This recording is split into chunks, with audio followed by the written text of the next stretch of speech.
So picture this. You could get a discount on your power bill with clean energy even if you rent your apartment. That's the whole promise behind something called community solar, and it's coming to New Orleans. But this huge step forward has gotten stuck on what seems like a tiny detail: how your utility bill should look. And believe it or not, that small detail has kicked off a massive debate about who should actually pay for our green future. Okay, let's get right into the heart of this thing. The way it works now, if you sign up for community solar, you're going to get two different bills. One from your utility, Entergy, and another one from the solar company. The proposal on the table is to just combine them. Get one single bill from Entergy that shows everything: your energy use, your solar credits, the whole shebang. Sounds simple, right? Well, it turns out it's not that simple at all. All right, so on one side of this argument, you have this big coalition of community groups, solar companies, and they're all saying this one little change is absolutely essential. Groups like Together New Orleans and the Alliance for Affordable Energy, they're arguing that getting two separate bills is just confusing.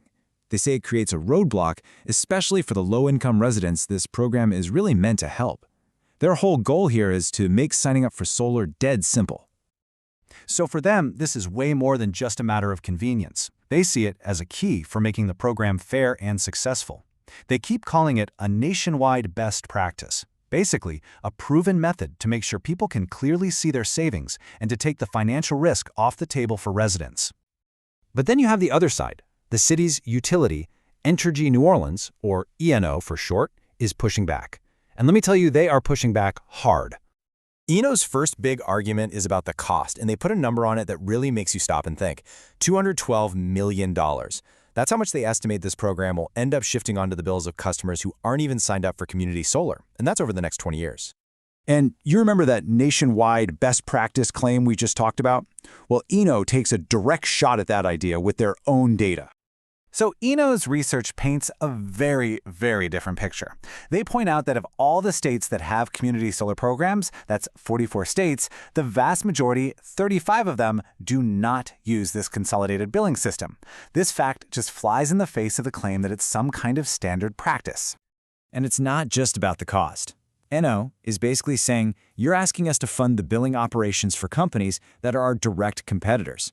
They're also raising some pretty serious red flags about how stable the solar industry is, pointing to recent layoffs and even bankruptcies. Their argument is that it's just too risky for the utility, and by extension, its customers, to take on that instability. You know, this isn't some new fight that just popped up. The New Orleans City Council has actually looked at this exact proposal twice before. The first time, they said there wasn't enough information. The second time, they cited valid concerns. So, the fact that the council suddenly did a 180 this past summer, well, that's exactly why ENO is escalating this whole thing now. And that brings us to where we are today. This whole thing has kind of morphed from a debate about a billing system into a fight over how a decision this big should even be made.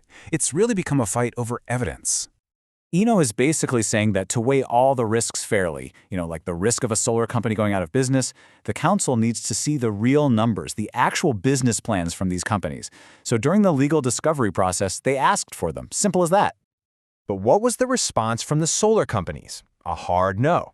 In their official filings, they said their financial data is competitively sensitive and proprietary, and they just flat out refused to hand it over. Okay. This next part really gets to the core of why ENO is so frustrated. When they asked one of the solar groups for data on programs in other states, the very programs being used as evidence, the official response they got back was that ENO should just use a Google search and/or AI. Seriously. For ENO, this was the breaking point.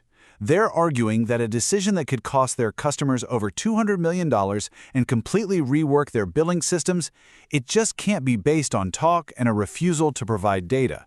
It has to be based on a proven, factual record. So how do you even begin to solve a problem like this? Well, ENO's solution is to demand something called an evidentiary hearing. The best way to think about it is like a formal trial, but for regulators. It's designed specifically to get all the facts out on the table before anyone makes a decision. In a process like this, both sides would have to bring in experts to give sworn testimony. They'd have to submit all their financial models and data as official evidence.